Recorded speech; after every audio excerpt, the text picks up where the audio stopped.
This week's episode of the Alpha Nerds podcast is brought to you by Sponch. Try new caramel and mayo Sponch for the crunch you love.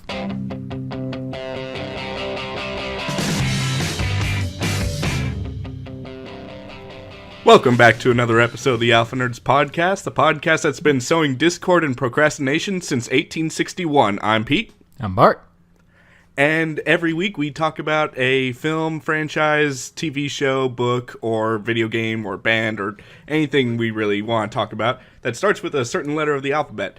And this week the letter is N. N! N! Nitrous oxide, Nosferatu, Necronomicons. Need a Nope. point. My favorite verb. Yeah, it is. So, every week we have 5 honorable mentions each of things that we would like to talk about, but we can only choose one. So, here's all our just runners-up. So, Bart, why don't you start us off? All right, so my first honorable mention is No More Heroes, which is a fantastic video game that was first released for the Wii, and then the second one came out for the Wii, and then it was re-released on PS3 for the Move. I love that game so much. Art style was great. If you've never played it, it's made by a guy called Suda51. He's the same dude who made Lollipop Chainsaw. He made Killer 7. He made Let It Die, which is a free-to-play game. He made Shadows of something. But he's a fantastic game designer. All of his stuff has like weird mini games and like 80s references, and in this one especially, it's just fantastic. Your main guy has a lightsaber, even though they never call it that. It's kind of like sort of modified bat that has like an electrical wire just kind of coursing through it. So, you know, you hit people, but you're also electrocuting them. It's a lot of fun to watch. Yeah, it's a lightsaber. It's pretty much a lightsaber. It's pretty much, it glows like a lightsaber. It's just like, it's like if somebody tried to build their own homemade lightsaber, but It's basically a lightsaber. Yeah. Fantastic game. The next one is Namco, which is actually a video game company. Pete, did you ever play the Namco Museum Collections? I don't think I played the Museum Collection, although I do know that I've played a few of the Namco games. So I had the Museum Collection on the PlayStation back when I was a kid. It was fantastic because you got to play Galaga, you got to play Sinistar, you got to play Pac-Man, Miss Pac-Man. I already said Galaga. Galaga, sorry. I mispronounced that. It's really good. And then Namco has like arcades everywhere, like especially Japan and also England. Because if you watch the IT crowd, they're like, "Where's Moss?" He's like, "Oh, he's at Namco," and it shows him in the arcade. Yeah, nice. Yeah, I didn't actually know that. Like I knew they had. I know Capcom's like if you say you're going to a Capcom in Japan, it's just you're going to the Capcom arcade. Cool. Yeah. And the next one I have is Ninja Warrior. Have you ever seen that? Love Ninja Warrior. Dude, Ninja Warrior is really good. If you only have Netflix and you don't have cable, Ultimate Beastmaster is basically the same thing. Basically, yeah. Oh, so good though, because it's MXC except people have skill. Yeah. And it's really good because it's just like, oh, jump through this insanely hard obstacle course that you have to look like, I don't know, Samson to like get through. But even the dudes who look like Samson will like get to the part where they have to be like live, like they have to like climb up a wall or something like that, something where it's not just brute strength, you also have to have the flexibility, and they'll just eat it. Yeah. He's a firefighter from San Diego. Pause. I can hear you on your end. I can hear me on my end too. Are your speakers on? Let me check. Hang on. Say something? Purple people eater, purple people eater, purple people eater, purple people eater. All right, hang on. I will now. How about now? Say something. You have to talk because I can hear you. How about now? Say a long sentence.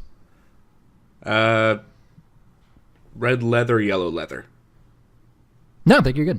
Okay, cool. 2540. Yeah, Ninja Warrior is just amazing. you get guys who are like, this is a firefighter from San Diego, and then he gets to the very first thing and just bites it and just falls in the water and he's done. Yeah. The only thing that sucks about that is that what they do is they edit together like the storyline, like he's been training all year long. And they'll have like action shots of the dude's like homemade obstacle course, stuff like that. And then that guy lasts like 3 obstacles and then falls. Yeah, it's and then they take other runs and like, and just to wrap up some of the things we missed, it's like, why are we missing? We shouldn't be missing any of this. You should just be showing the runs the entire time. right. Come on now. Yeah, Ninja Warrior is great. Next on the list is National Treasure, which is a fantastic Nick Cage movie. It's not peak Cage, but it's a decent level of Cage. Kind of. Yeah. It's let me see. Imagine if Rain Man was less about counting cards and more about like obscure historical trivia, and Nick Cage was playing Rain Man. Yeah, kind of. One thing I want to see is like Nick Cage in like whatever movie he's going to be in. Like, let's say they make a third Ghost Rider movie. Don't know why you would, but you could. Oh god, the second one was so bad. It was a 90-minute music video. It was great. I saw it as like just kind of a long video game cutscene, especially the guy who had like that rot power, and it was like every time he used the power, it was just like a Mortal Kombat fatality. Like, everything would go black except for the guy he's about to kill. Yeah! And they did that, like, 2 or 3 times. I'm like, come on. Well, because the character's name is Blackout, so that makes sense. Yeah, but still, damn. Yeah. But yeah, now I want to see like, if they made a third Ghost Rider, I want to see a scene where he's just standing there and, like, I'm going to burn the Declaration of Independence, and then have, like, Flame Skull, and then have him ride off towards, like, the Washington Monument. Oh, man. Every movie, like if he makes a movie about like, what was the last one he did, like Wicker Man, I'm gonna steal that Wicker Man, and then runs off into the woods. Like, God. I would love to see Wicker Man 2: The Return of Cage, where he wakes up like in the ashes of the thing and he's alive, except now he's like immortal or something. He's picking bees out of his eyes. The only way to die is to kill that which killed you. Fire? No, that's something else. I don't know. I don't know what the plot line would be, but I have pretty much everything I need, or everything people want for that movie.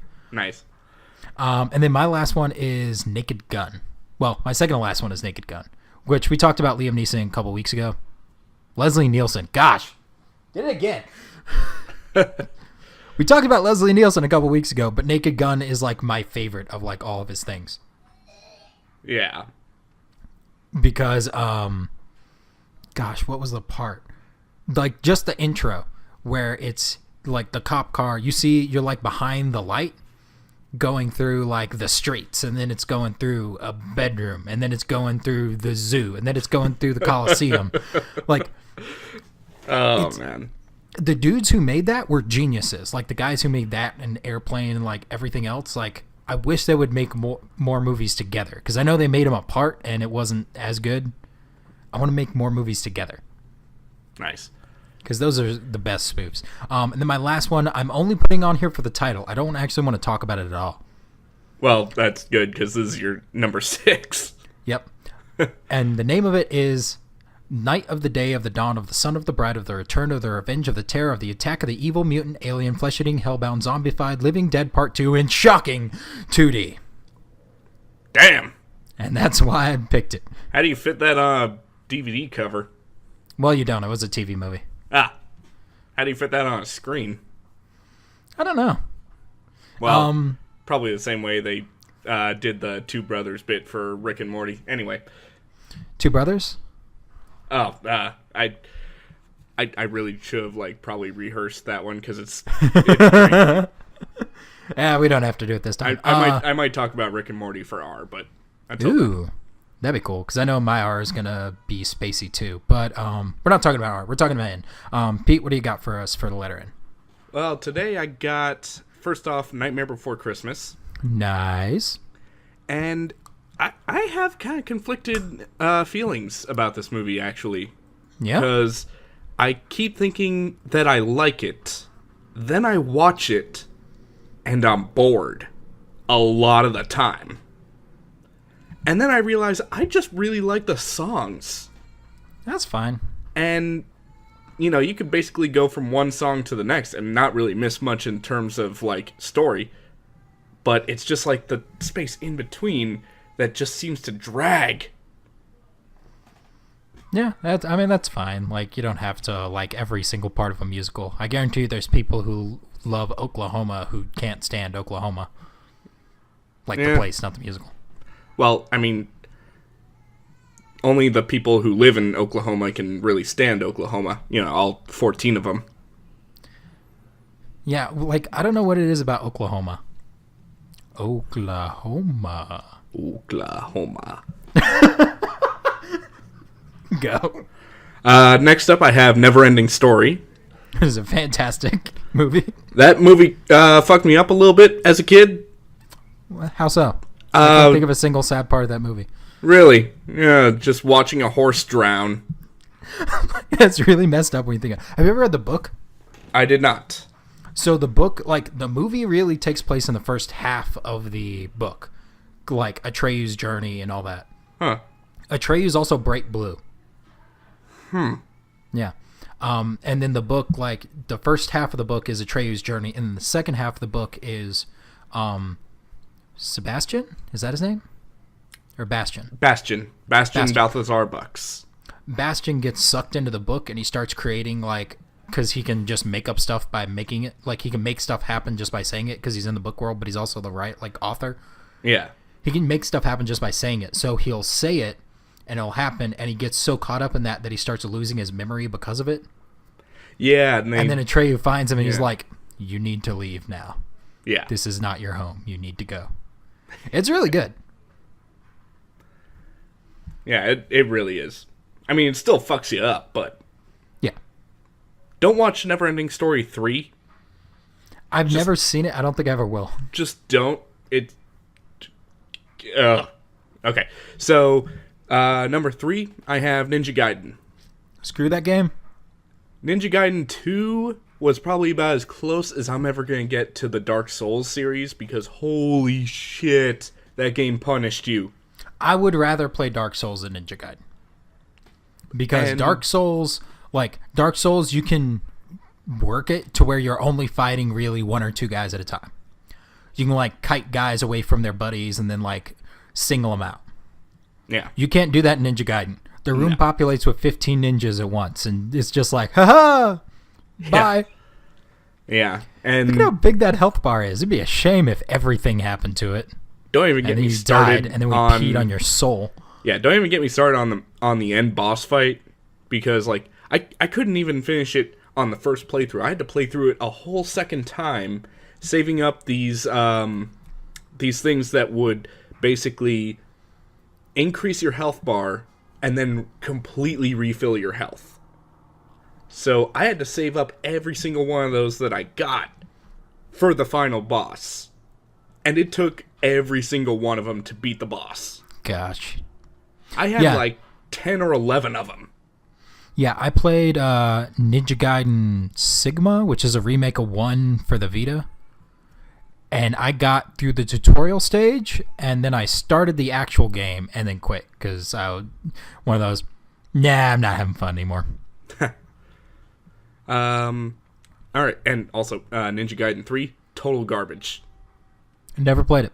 Just absolute garbage. Just it was a game that listened to everybody say how hard Ninja Gaiden 2 was, and then they're like, all right, we're gonna hold your hand the entire time. The whole thing will basically be one big tutorial. And I'm just like, God damn it. So okay, Yahtzee Croshaw had a good comparison for that. That's not the right word, but I can't think of the right word. He said, it's fine if a game is really easy. If a game's like, it's okay, Jimmy, all you have to do is push that little button. You push that little button and everything will be just fine. Oh, you hit just the right button, but no worries, everything's fine. And then you have hard games where it's like, oh yeah, you think you're tough? Try eating this live crab. Well, I beat you with the crab. And then what Ninja Gaiden 3 is, like, oh yeah? You think you're so tough? You think you could save this entire galaxy? Well, I need you to go push that button. Yep. That's about it.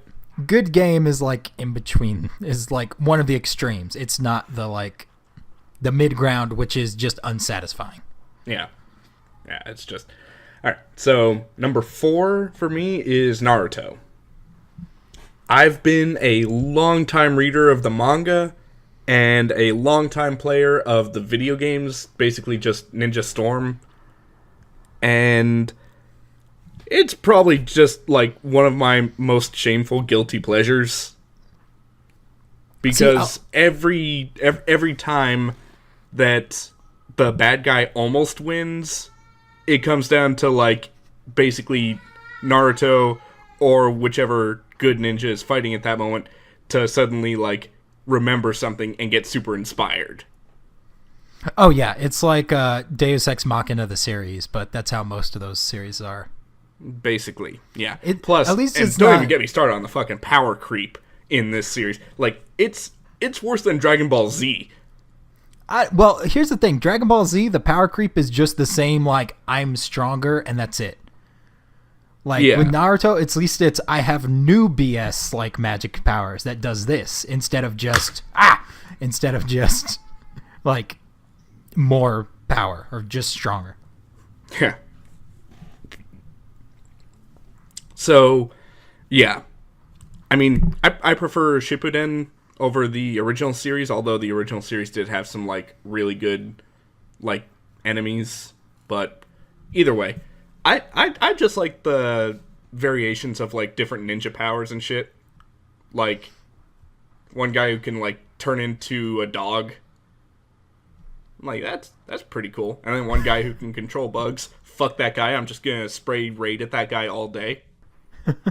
Like, I don't really get why people like it, just because you can see it's like Inuyasha.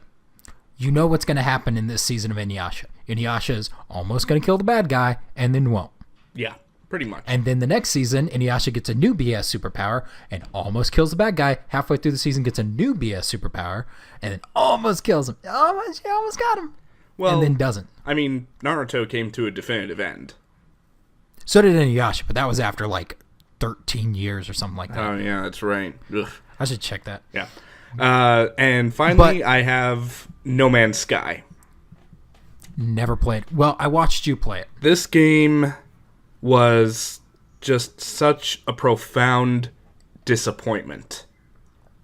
And it really sucks because taken on its own, like going in completely blind to any of the hype or anything like that, it's a fun game. It's a chill game. You can just fly around, just like carve your name into a planet's surface. Whatever you want to do, it's cool. You can like catalog alien life, and you know it's a great game to just like chill out. And yeah, it's awesome. But its hype train was the size of Immortan Joe's flagship with the flaming guitar guy on it. Pretty much. And then, of course, the developers straight up lied to people and said that, you know, it would be multiplayer compatible, like you could see your friends in-game, and fucking no, you can't. And, you know, then a lot of people demanded refunds on Steam, and then Steam was like, yeah, you get refunds, because, you know, it doesn't provide something that the developer said it would provide, so yeah. But, you know, OK Games, which is the developer that made it, is all like, no, you can't refund it, and then Steam's like, yeah, you can. So, you know, OK Games is probably completely destroyed by now, I think. But, I mean, since its release, it's released some patches and some extra content that make it pretty good, actually. But at this point, it's a little too late. Yeah, there's something to be said about a game having hype the time it comes out, especially if it's like has a multiplayer component. Because if you're not where you should be when the game releases, then you shouldn't have come out. Yeah. Which I will say this: we are no longer at the like pinnacle of AAA gaming. we hit that like point in like late PS2, early PS3 era. Yeah, I'll probably agree to that. Because now there's no pressure for a studio to release an absolutely perfect functioning game day one. Yeah, that's true. Now it's all like, hey, here's a glitchy mess. Don't worry, we'll release patches and updates over the next 2 weeks. Which they might. Because if a review says this game is the most stunning thing I've ever seen in my entire life, and I wish I could play it because of how many glitches there are. Nobody's getting paid for that. Yeah, somebody's going to write, this is the most beautiful game I've ever played in my entire life, ... And that'll be the review. Yeah. Gosh, yeah, but No Man's Sky is what it was an indie studio that had the backing of Sony, who was just made of money. Pretty much. Not delivering on what they promised. Yeah, it was just because it was too much for a single indie studio to do. They're promising the world. Yeah. They're promising a galaxy, and they couldn't deliver. Yeah, it's truly heartbreaking. So that's my 5. Bart, why don't you take us right into your main subject today? Yeah. So my topic for this week is the NES, the Nintendo Entertainment System. Fun. I mean, it is fun. That was kind of a creepy way to say that it's fun, but yeah, it's fun. It's fun. It's a good. I'll just keep making it worse. Stop. NES released in 1985 here in North America. It was released in 1983 in Japan. And in Japan, it was called the Famicom, the Family Computer. In US, it's the Nintendo Entertainment System. And Europe has some more problems that I'll talk about. Yeah, I'll just talk about them now. So, England. Nintendo made a deal with Hasbro that Hasbro would actually make the Nintendo. Right? Yeah. And then they discovered Hasbro wasn't keeping up with their standards and practices. So they dropped Hasbro and they started making it themselves. So you had 2 different Nintendos that you couldn't play, the games weren't interchangeable. Yeah, which is why if you watch a lot of British game reviewers, if they're all about PC games, that's why. Because the Nintendo basically saved the console market here and in Japan and bulldozed it in Britain for a bit. It came back. And that's also why Sega had a better leg up in Britain, because it wasn't Nintendo. It didn't have that what you call it? What am I thinking? Stigma. Huh. All right, Pete, did you have a NES when you were a kid? I did. It was the first video game system I remember playing. Nice. What games do you have? Well, the Super Mario Brothers Duck Hunt double pack thing. Which became a pack-in game. That's why everybody had it. I had it was the cheapest game to get. Yeah. Let me think. I think I had a couple other Mario games, maybe, but let me think. I think when I was little, I basically just played Mario. Nice. So I played Duck Hunt too, but I cheated like a motherfucker. I put the gun right up to the screen. I did that sometimes, but I tried to actually play it most of the time. Which is why I know that game is fucking bullshit, because I had the gun right up against the screen and the duck was still all like, haha, you didn't hit me. That thing was moving 8,000 miles a second towards the end. Yeah. Or what you do the light bulb trick. You point at a light bulb and then you pull the trigger. So how the Duck Hunt game worked is, there's that flash on the screen, right? Yeah.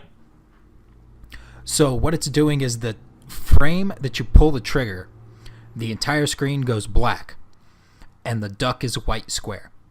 So if the mirror that's inside the gun detects light, or detects the white square, then it'll send the signal to the system and say hit. If it detects anything black, it'll say no hit. Huh. So that's why the light bulb trick works. It did that. Yeah, so that's why the light bulb trick works. It'll always detect white because it's staring at a light bulb. Huh. Yeah, kind of cool. I don't know. See, that's how it works, and I don't know why it doesn't detect it on a like flat screen TV, because the light gun won't work on a flat screen. I don't know why. Well, flat screens aren't really reflective. But they shouldn't have to be reflective, because the mirror inside the gun is what's actually getting the reflection. Well, yeah, but I'm saying that the light coming from the gun doesn't get reflected. The screen is there's no light coming out of the gun. Really? The light on the screen is bouncing off a mirror in the gun into a light sensor. Oh. Maybe really the light diffusion is just like different or something. I don't know. I'm not a scientist. Yeah, possibly. In any case, I think that's my washer going off the deep end. Oh, look at me. We're not talking about... I got a washing machine. It's next to my stuff. Anyways, rich bastard. Gosh, yeah, I wish. Anyways, Nintendo NES. So it was marketed in North America as an electronics, not as a video game. Yeah, I remember hearing about that. Yeah, so video games were shelved with like the toys because they were considered like toys. This was marketed as like an electronic or a computer. So it will get pushed over with those things where parents are willing to spend more money, right? Right. So that's why the NES has the like push down thing. Huh. So that it would be similar to a VCR, because the VCR did the same thing. Nice. You don't need it. It's just a nice thing. Huh. So, which system, when it first came out, actually marketed itself as a toy? And, like, so they became, like, a thing to be found in the toy aisle. I can't remember. Was that the Sega Genesis? No, that was the stuff before Nintendo. So that was, like, your ColecoVisions, your Atari 2600s, your stuff like that. Because it was like, hey, parents, get, like... Because remember how you'd have, like, the Pong machines with, like, the gun in it and, like, the wheel for racing and the two paddles for Pong? Be like, hey, parents, get this thing for your kids. Everybody loves it. That kind of thing. But yeah, so Nintendo, like, all those video games, because they were, like, saturated the market and they didn't actually try to update their hardware. They just tried to push out the same things over and over and over again. Destroyed the video game market. 1983, everything collapsed and it just died. Then Nintendo comes along in 1983 in Japan and 95 in the US and saves us all. Hooray! They are the savior of the video game industry. So how I got my first Nintendo, because I was born in 1989, I did not get one when it came out. Physically impossible for me to get one when it came out. Well, I got mine. Not metaphysically impossible. Oh yeah, if my spirit somehow went to a Target and was like, "Can I get one of these?" And they're like, "Oh my gosh!" I'm speaking of time travel and tachyons, you uncultured swine. Oh, sorry about that. It's all paranormal. It may not be supernatural, but it's paranormal. But yeah, so how I got mine was my neighbor was actually moving and he was getting rid of his. So we're out there playing in the middle of the street like we shouldn't. And he goes, "Hey kids, y'all want a Nintendo?" And we're like, "Yeah." Ran over. He gave it to us. I go back inside our house and my dad's like, "Where did you get that?" I'm like, "The neighbor gave it to me."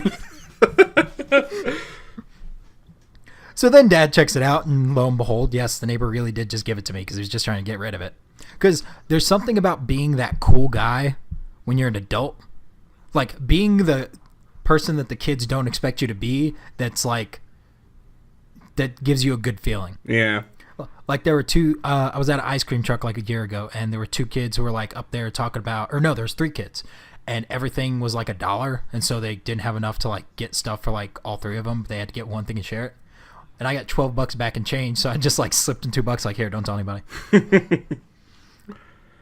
But like, anyways, so that's how I got my Nintendo. And through trading of things and through lying, cheating, stealing, we got this like huge supply of games. Because back then you could get a game for like $2 because nobody wanted it. We would go down to Game Repair and then just buy a game. I remember Game Repair. Yeah, there's another store. Yeah, there's another store named Game Repair that's actually up by where I live, but it's not the same people. It's not the same thing. Right. For those of you who don't know, there's a place in Vegas that was real close to Bart and I's high school called Game Repair, and it was freaking great. It recently like moved locations and changed its name to Gamers Paradise, but it's still the same owner. That's by where I work now. Awesome. Yeah, so you could get $2 Nintendo games. So we got all kinds of things. We got Tetris. We got Monster Party. We got Tag Team Wrestling, which is where Strong Bad got his name. Because the bad guys in that game were the Strong Bads, and they were like had red luchador masks. That's awesome. I had no idea. We got Gauntlet. Remember Gauntlet? Yes. Oh my god. Gauntlet's awesome. Like, they remade it a couple years ago, and it's just... I was talking to a dude who played it, and he was like, yeah, it's the most boring thing I've ever played. I was like, but it's Gauntlet. And he's like, dude, it's just the same thing over and over and over and over again. Which, to be fair, it kind of is. Yeah. Like, I watched a Let's Play of it, and it's pretty much gray, cold caverns. Pretty much. Gray dungeon caverns, gray dungeon caverns, gray dungeon caverns. There's no, like, mix-up of, like, remember the room in Gauntlet where, like, there was a bunch of exit spaces on the ground, and you had to find out which one was a real one? Yeah. It was like, where's Waldo? Yeah. There was the rooms that were, like, full of gold, like, so you're trying to collect as much as you can before you, like, run out at the last possible second. Yeah, that was great. And they did, like, it was still, like, the same, like, brick pattern, but it was green this time, so that helped up, like, visually mix it up. And then you got stuff like Gauntlet Legacy back in, like, the Dreamcast era that was just, looked like Warcraft. Nice. Like, it just looks exactly like Warcraft. And, like, I know they wanted to go back to that, but it was just, like, dungeons. But it's like, come on, man, like, mix it up. It's Gauntlet. Yeah. We had Castlevania. So, Castlevania has kind of a weird, like, history with me. So, I never had Castlevania. But a buddy of mine and my brother's had Simon's Quest. And he'd be like, dude, you're playing Castlevania? You don't have to play that. You got to play Simon's Quest. Because Simon's Quest is the best Castlevania game that there is. And he said this with a straight face. He's like, you can do so much more stuff in Simon's Quest. Like, they keep talking up Simon's Quest. And now we know, like, looking back, Simon's Quest is a broken, buggy piece of junk. Yeah. Looks pretty. Like, it looks pretty for the time, and it's big and expansive. It was actually, like, had, like, a touch of Metroidvania in it. But it was just bigger than what it should have been. Yeah, yeah. But, so the first Castlevania game I got, because it was like $2, was Castlevania 3 Dracula's Curse. And that game's amazing. Because Castlevania 3 has branching paths. It has multiple characters. If you, like, get to a certain... Like, you kill the Cyclops, and the Cyclops turned a witch named Sypha into a statue. She becomes a normal person again, and then you can play as either Trevor or Sypha. Yeah, and it's like Alucard's first shows up in that game, not in Symphony of the Night. Like, it's the best Castlevania game on NES. Cool. It is the hardest Castlevania game, but it's really good. Right on. But that's the one I had, and I bought with my own money, and I was very proud that I bought that, because I'm like, because this is primo stuff. Nice. I also had Zelda and the Adventure of Link. Did you ever play the original NES Zelda? I think I did, but I was too little to, like, understand exactly what was going on. Like, you know, this was back when all my brain could really understand was move from left to right, jump on the bad stuff. That was about the extent of my brain power, so I had no idea what the fuck a quest was. And, don't even get me started on side quests or anything like that. Inventory? What the fuck is inventory? The thing that gets me, like, looking back on it is, like, the Triforce has more than 3 parts. Right. Wasn't it, like, shattered into 9 pieces or something like that? I don't even know, dude. I know that's, like, kind of a recurring thing in a lot of Legend of Zelda games where it's like, oh, these 2 people already have their piece of the Triforce, but yours got smashed on a rock or some shit. And, yeah, now you gotta search, because not only did it get, like, smashed on a rock, 9 Lords of Dungeons came and, like, all agreed, like, okay, we'll all take a piece, and then we'll put them in, like, a really pain-in-the-ass dungeon, and water temple guy is just like, oh, I'm gonna make this such a fucking ass. Oh, hold on. And we're back. Yes, we are back. Which is like 10 seconds of funny music to you guys, but has been about 2.5 hours for us. Yes. Technical difficulties due... But we're back. So we were talking about Zelda and Adventure Link. Those games are impossible to do just by yourself.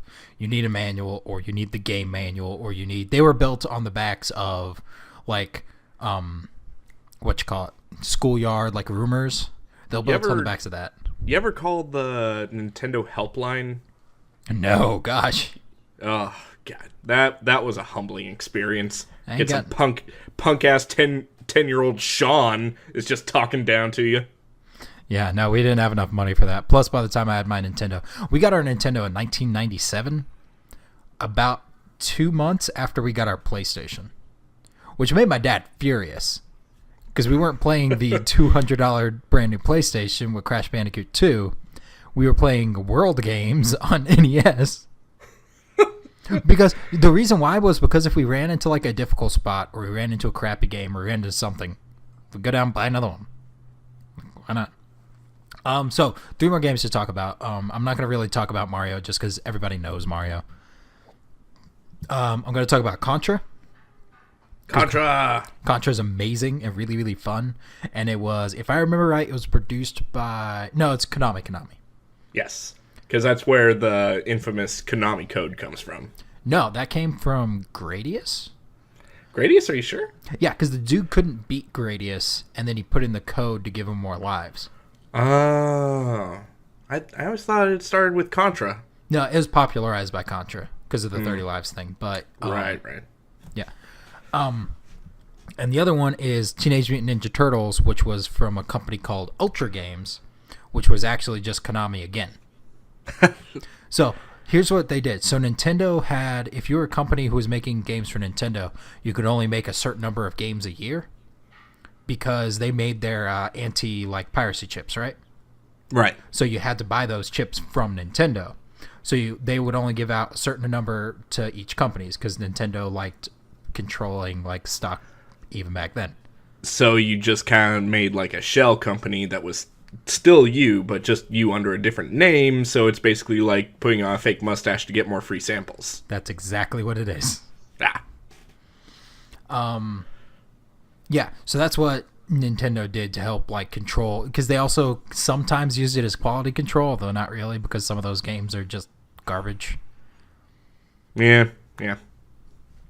And so I'll touch on Kirby's Adventure. So Kirby's Adventure was the first game I got that was like good, like really good. The game is phenomenal. It's 7 levels. It's King Dedede, the evil penguin Santa, steals a Star Rod. You have to go back and get it back. Evil Santa. It's good.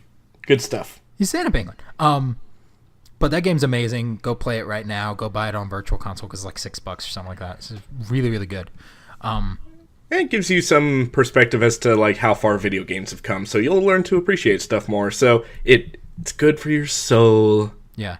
And then last thing to touch on for NES is something that we watched together that was a documentary about the NES called NES Quest. Oh, yeah.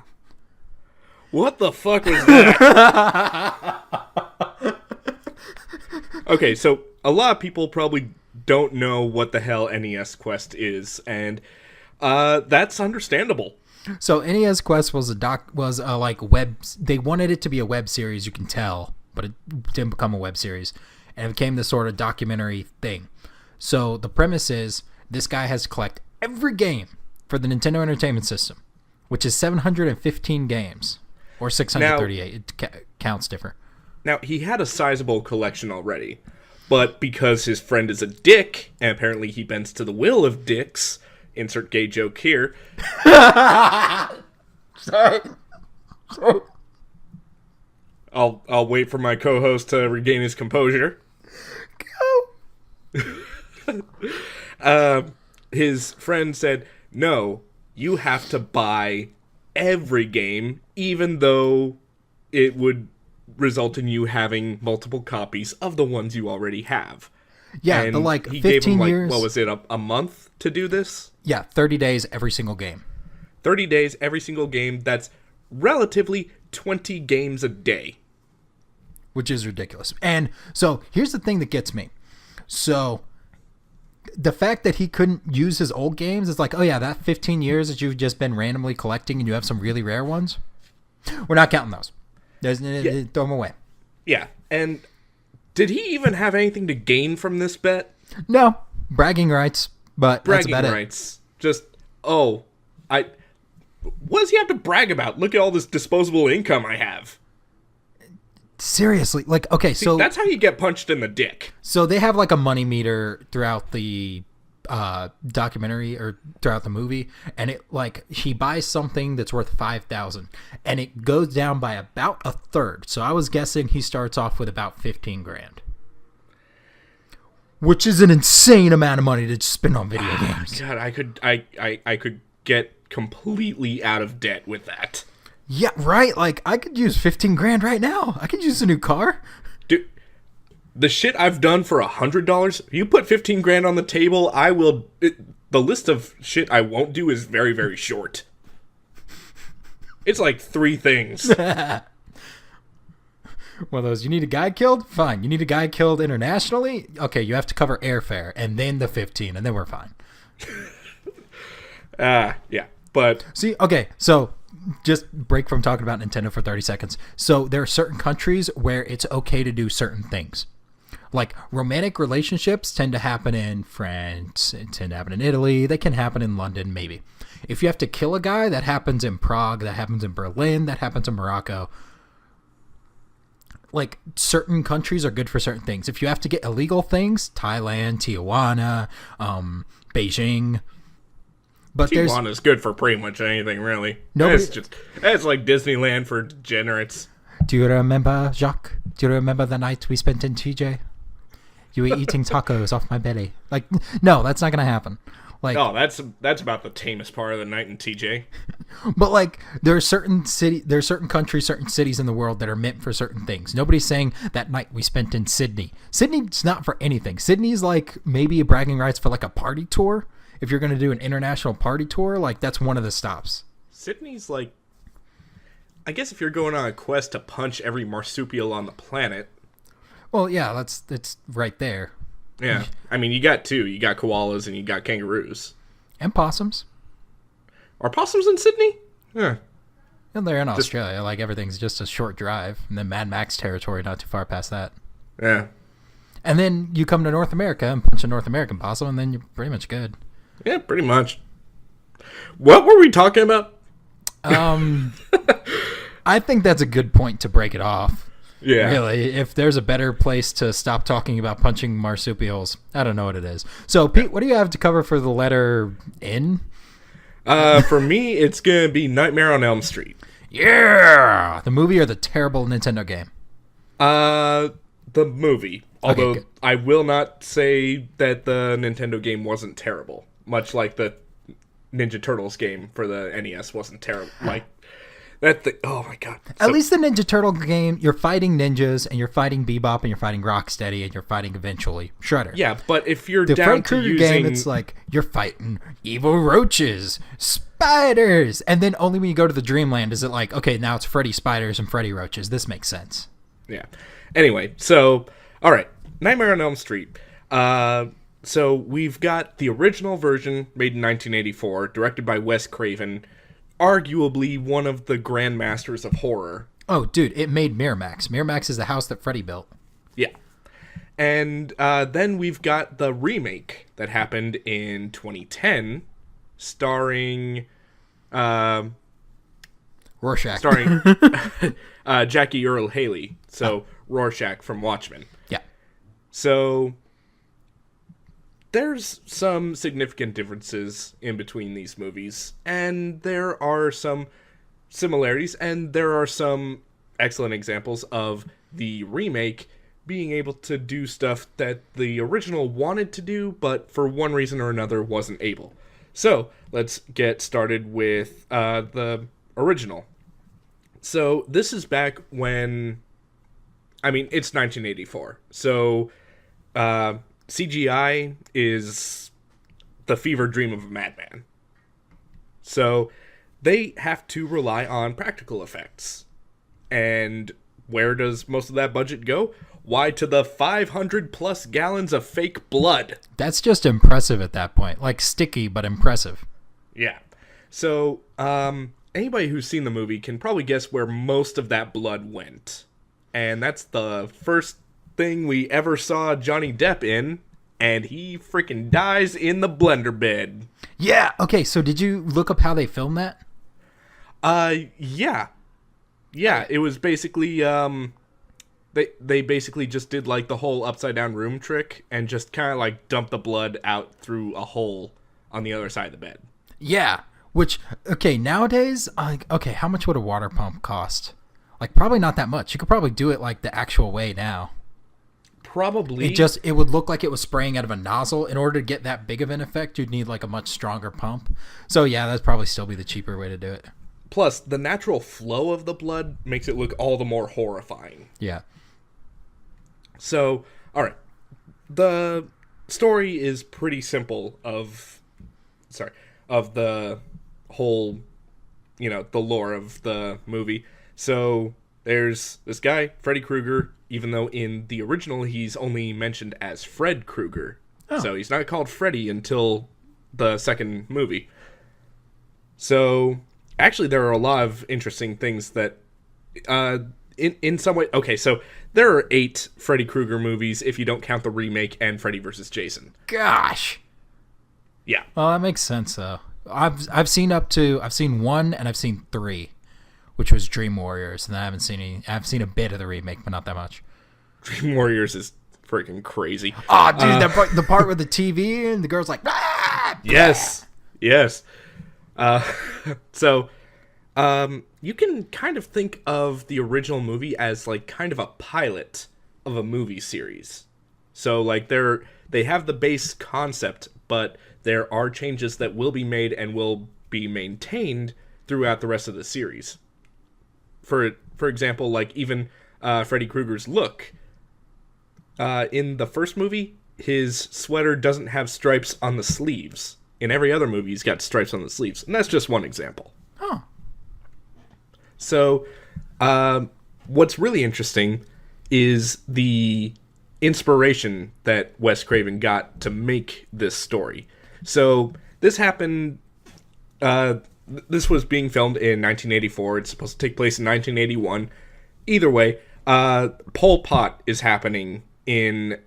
Was it Korea, Vietnam? Korea. He is a Korean dictator. Yeah.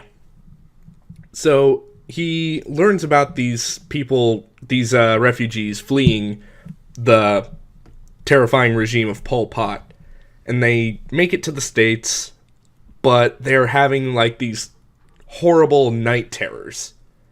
And like elderly people are like dying in their sleep, and then younger people are having such terrible nightmares that they try to never sleep again until they pass out from exhaustion, and then they will have horrible nightmares and they'll die. Okay, sorry, like, that's hardcore, but Cambodia. It wasn't Korea. Cambodia, to the guy who's screaming at his radio right now. So, yeah, Cambodia. So, here's the kicker. The cause of death was never found out. Like, they did autopsies. There wasn't any cardiac arrest. The heart was just fine. They just, like, the doctors say they, quote-unquote, simply died. Which is crazy. So, which gave Wes Craven the idea that maybe it was something in their dreams that killed them. Ergo, the dream boogeyman, Freddy Krueger. Yeah. So, that's pretty interesting. I think it's cool. Yeah. Well, that's like a good, like, it's easy to say, like, because it gives good suspense. Like, everybody knows you can't stay awake forever. Yeah. Everybody eventually has to go to sleep. Like, you physically can't. Eventually you'll just die if you don't sleep, or you'll just pass out standing up or whatever. So it's good suspense of these people being like, you gotta stay awake, you gotta stay awake, you gotta stay awake. And it's like, Man, you're dreaming right now. Yeah. So in the 2010 version, they actually did a good job of bringing like the science of sleep into focus. So they basically talked about how when you go too long without sleep, your brain sort of goes into these like shutdown cycles, which they called micro naps, where you're asleep but you don't realize you're asleep, which resulted in waking hallucinations where Freddy would just, pop into place, and then like the person would freak out and then he'd disappear and everybody'd be looking at them like they're crazy. Yeah. And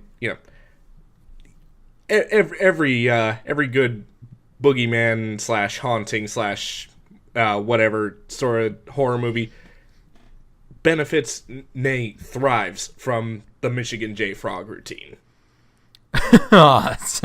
Yeah, that's an accurate description of it. When it's something that only that person can see, and they're trying to explain that they're not crazy, and it's like, he's right there. But, then the whole, like, questioning of sanity and blah, blah, blah. Yeah. And It Follows does that really well. Gosh, what's another one that does that? Walking AIDS monster. That is the summation of It Follows. You have now seen the movie. You have no reason to go see the movie. Oh, so watch the movie. It's great. Gosh. Oh. But, it's a very thinly veiled metaphor for an STD. Yeah. But Freddy Krueger. So, yeah. The 2010 version does some other good things, some other things well. So, by kind of like modernizing it, they make it a little more believable, they make it hit a little closer to home to the people who didn't grow up in the time frame of the original Freddy Krueger movies. So it's basically just like trying to scare millennials, which, I mean, come on. The news does that perfectly fine on its own. You don't need to fucking scare millennials. Anyway. Yeah. So, and that also kind of detracts from the movie, I think, because if you can explain something with science, you basically take away any reason to fear it. Yeah, a little bit. Because it can't take you by surprise anymore. Like, it's coming, and you know why it's coming, and you can basically kind of figure out how to stop it from coming. Yeah, there's something about the spooky supernatural that can't be stopped. If any of our listeners didn't make an ejaculation joke in their head from that, you're dead to me. I didn't make an ejaculation joke. Gosh, I'm not on my game tonight. I said coming 3 times. Anyway. So, Science Man. There's, yeah. So, yeah, nobody's scared of Science Man. And the closest we got to being afraid of Science Man was the movie Hollow Man, which wasn't really scary. It was just weird. And we saw, like, we saw, like, kind of dick, but we didn't ever see dick. Just new band name? Kind of dick. That sounds like a band that I would eventually hear about, but I would never go see. Oh, heck no. Yeah. Okay, so to bring it back to Friday the 13th, the new one thing that it did that I actually didn't like was the makeup effects for Freddy's face. Well, that's Friday the 13th is Jason. No. Friday the 13th. That's what we're talking about with Mike Myers, right? God damn it. Nightmare on Elm Street. One of the I'm things gonna drive 6 hours to punch you in the face. You can't say that every episode. But one thing it did was the makeup effects for Freddy was basically just CGI to like make his face actually look burned, to where instead of like added makeup onto a face, you're actually subtracting from the face. So like there's exposed cheek and he doesn't really have a nose anymore. I actually didn't like that because it didn't look scary enough. Like I prefer the like, hey guys, like old Robert Englund like face. Yeah. But I think they were just trying to reinvent Freddy Krueger from the ground up, which is why the 2010 remake got so much harsh criticism. Even from Wes Craven, who, I'll agree, Nightmare on Elm Street didn't need to be remade. I mean, That's fine. It's not a bad movie. I really like it. But, it didn't really need to ever exist. But then again, it was happening in a time when a lot of other horror franchises were experiencing, a renaissance. So, whatever. Yeah, a good example of changes for the worse is the scene where the main girl's sleeping in bed, and then Freddy's head creeps out of the wall and sticks out, and then slinks back in. Yeah. In the old one, that was clever lighting and a stretchy, a nylon-y material. Yeah. In the new one, it is CGI that snakes down and is next to her face and is and then swoops around the room. It's come on. Yeah. And really, if you're doing horror, the more practical effects you have, the more real it looks and the more terrifying something is. If you can scare your actors, you're doing it right. Exactly. And that reminds me of a thing that they did with Alien where, the chestbuster scene. Yeah. The director never told anybody in that scene that was going to happen. And you can see it play on their faces. Well, it says it comes out of his chest, but they don't know it explodes with blood everywhere out of his chest. Yeah. So that's a good way to do it. So yeah. Getting back to it, the practical effects of the original movie, interesting bit of weird trivia. The part where Nancy thinks she's awake, but turns out she's still asleep, but she's trying to call her friend on the phone. But since she's dreaming, Freddy's mouth becomes the earpiece, and his tongue just kind of blah, blah, blah, blah, her ear. Yeah. So the girl who played Nancy, Heather Langenkamp, she wanted to take that home. That request was denied, and nobody asked any questions after that. Yeah, no. Just nope. So, other interesting trivia. Johnny Depp was chosen for his part in the original because Wes Craven's daughter said he was, and I quote, dreamy.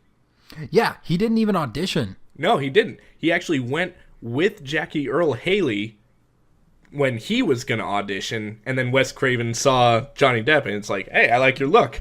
And, it's hey, do you want to die a gruesome death? And he's how much do I get paid? And they're kind of a lot. And he's oh, okay. You get paid the amount of blood we dump on you. You get paid in fake blood. But yeah, same thing happened with Keanu Reeves.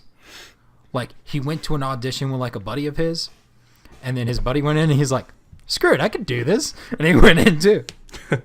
And now we have John Wick, so hey, yeah. Good job, teenage Keanu Reeves, for just saying, screw it, what's worse that could happen? There you go. So, there's a couple of things that the new movie was able to do that the old movie wanted to do, but for some reason wasn't able to. And one of them was making Freddy Krueger into a child molester. Yeah. Now, in the original script for the original movie, he was a child molester. But there was a string of child molestation charges being levied all over at the time, just one of those, horrible... Random happenstance, yeah. Horrible, just string of, oh, God. So... fearing that, they would, be doing the whole, too soon thing, they just changed it to child murderer. But then in 2010, everybody's so fucking jaded that they're yeah, child molester. Gosh, that's so messed up, too. Although, they did it kind of interesting. Well, kind of. Because they have, because the story of Nightmare on Elm Street is Freddy Krueger was a janitor at the school. The parents see him. Well, he was a groundskeeper. He was the groundskeeper. They see him killing kids or think that he's killing kids. They round him up and throw him in a furnace and just have him burn to death? In the original, yeah. In the remake, they burned him in his, like, sad little shack. Okay, they just poured gasoline on it? Well, they first basically wrapped it up in chains so they wouldn't be able to get out. Uh-huh. And then they dumped a whole bunch of gas on it, and then they set it on fire, and yeah. And which means I'll be honest, the CG of that scene was really good. Seeing Jackie Earle Haley, like, run towards the camera on fire, his skin already, like, turning more, more iconic Freddy. Yeah. So, yeah, that was really cool. But, there's a lot of good and bad to say about both movies.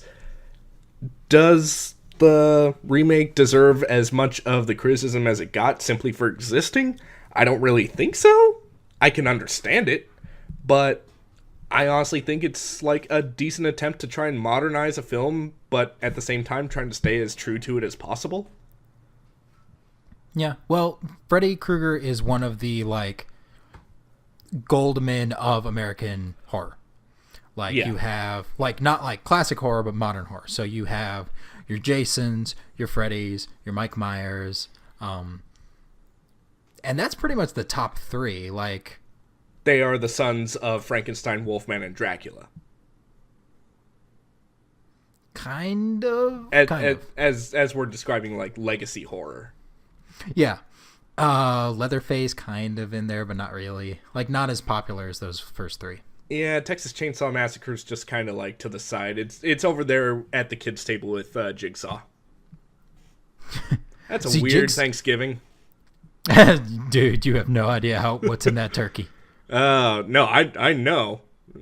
And well, here's Michael the thing. Myers Jigsaw definitely knows. Jigsaw likes to play games. You don't know. Dracula's still, like, oddly racist. It's weird. Well, he'd be fine, like... Well, his world is still very black and white. And that's the worst pun I made all week. Week? That's a month one for me, gosh. Okay, so that's about all I have to say about Nightmare on Elm Street. Great franchise. If you haven't watched it, I don't know what you're waiting for. Go check it out. It's worth it. Go watch all 8 movies. Go watch Freddy vs. Jason. It's not scary. It's hilarious. There's a dude named Freebird in that. I love that guy. Oh, it's great. And, Freddy is an excellent version of, like, a horror icon, but he's also hilarious. He cracks jokes. It's great. Yeah, the longer the movies go on, like, when you get to, like... Because that's the difference between, like, Universal horror and, like, modern horror, is when it comes to, like, a Freddy or a Jason movie, you're not rooting for the kids. You know the kids are going to die. Screw the kids. Yeah. You're rooting to see what Freddy and Jason are going to do. Yeah. Like, is Jason going to stab the girl? Because he might. Or he might, like, she's in a sleeping bag. He might, like, grab the end of the sleeping bag and then slam her up against a tree until, like, all of her bones break and you hear just, like, it ceases to become a crack and just becomes mush. Just like a squish. Like somebody's just, like somebody just threw a milkshake against a tree. Yeah, it's like the reason people buy Mortal Kombat games. Like, you're buying it to watch the fatalities.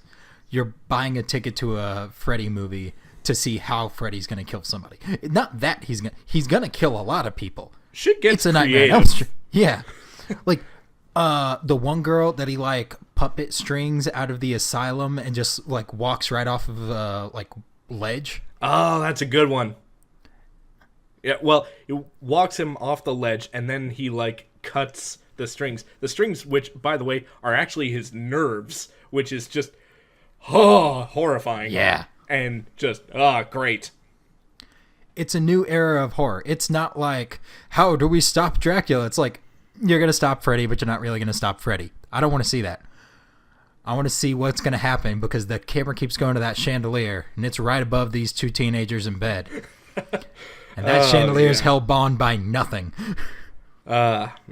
Yeah, it's... See, if it was Jason, he would come up from below and just, like, bench press the bed and, like, fling it into the chandelier to stab them. Yeah. and then just walk out of the room. Like, the bed comes back down, but the bodies don't. He throws it to the side and then walks out of the room, and then the camera pans up to see, like, the impaled corpses on the chandelier. Yeah. Okay, so I don't want to go too far over our time, which I think we may have already, but so that basically covers what I wanted to talk about. So let's do our wrap-up. Bart, NES, what's your favorite thing about it? Ooh, probably Kirby's Adventure is like my favorite game, but it's a good childhood memory for me, and it's a good childhood memory for like a lot of people my age, whether they played it when they were kids because it was the cheap system at the time or whatever.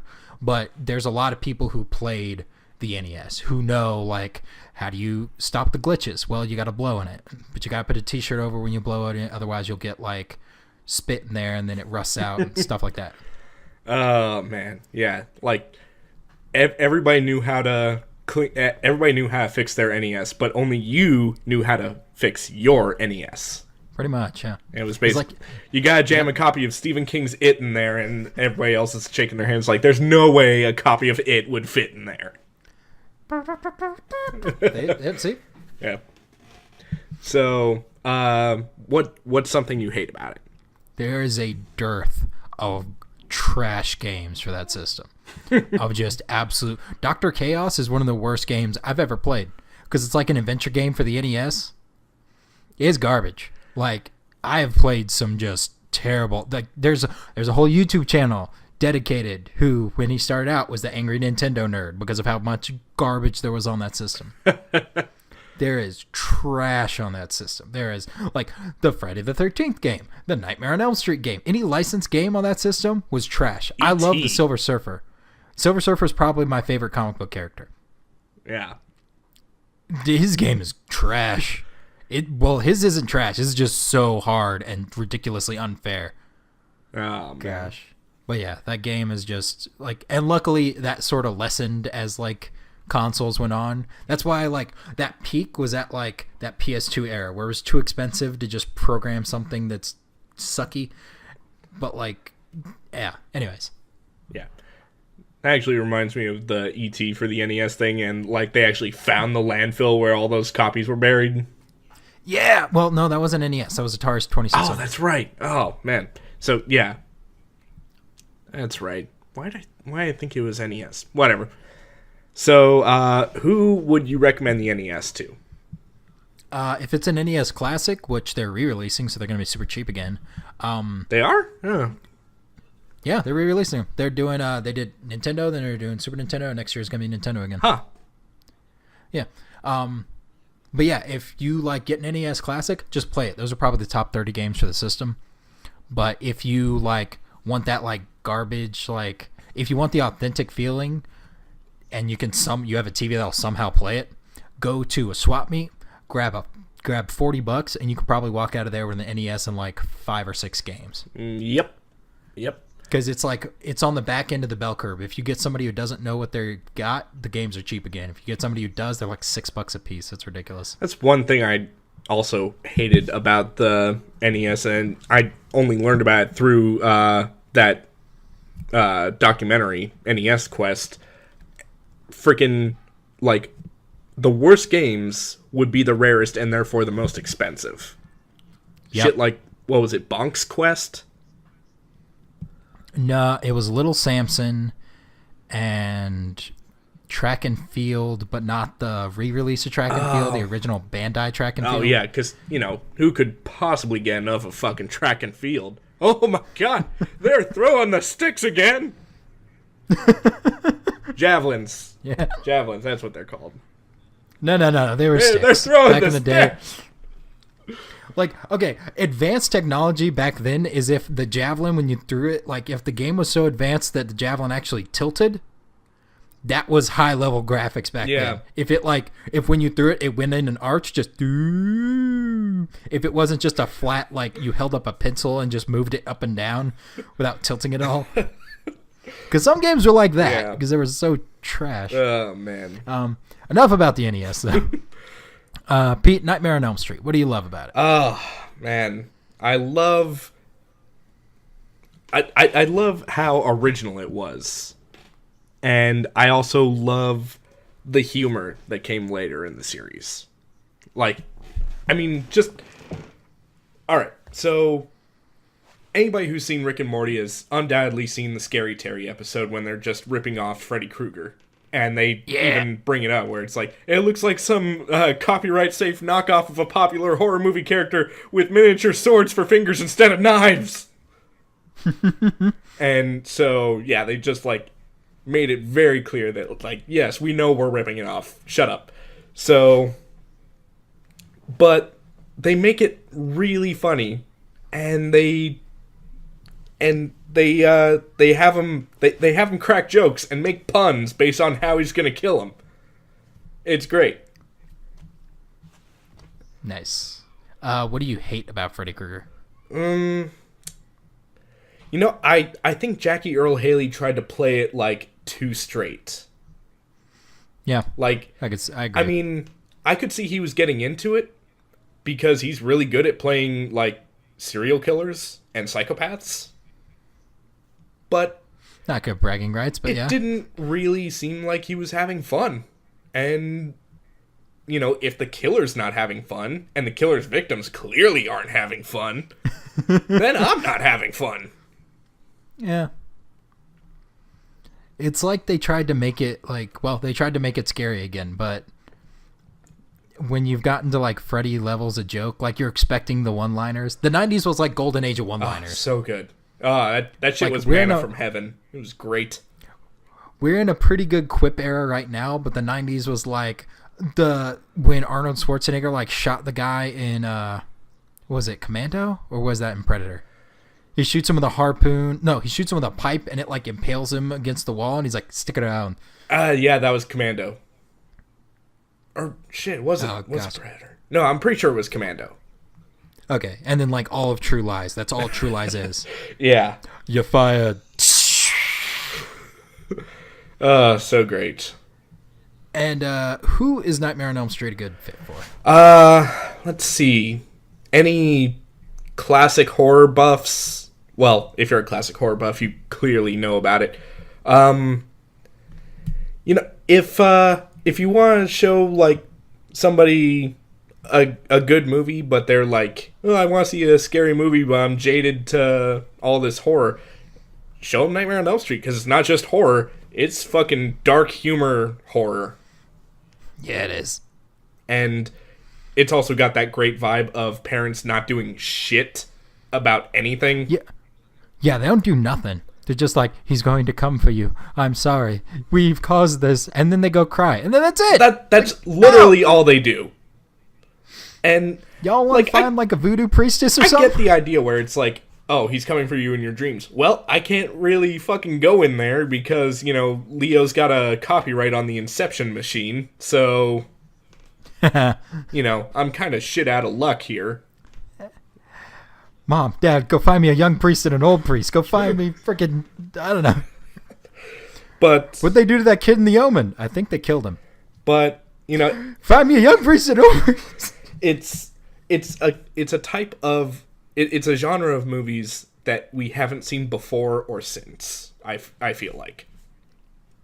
Yeah, it's the like jokey horror film. Like the closest we get is Cabin in the Woods, kind of, but that's such a meta narrative on top of that it doesn't really line up. It's like its own little self-aware thing.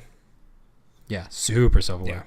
Yeah. All right, and is that it for us this week? I think it is. Nice. Go ahead and tune in to us next week when we'll be discussing the letter O. Bart, you have a candidate for that? I'm going to do the Orville. Oh, nice. Seth MacFarlane's sci-fi bit.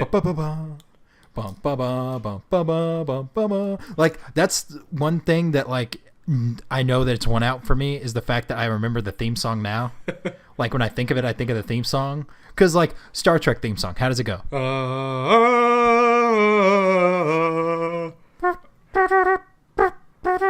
are you talking about original series or TNG?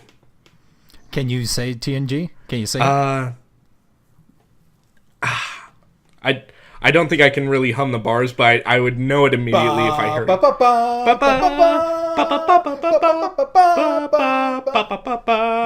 But yeah, so yeah, once it gets started, I know it.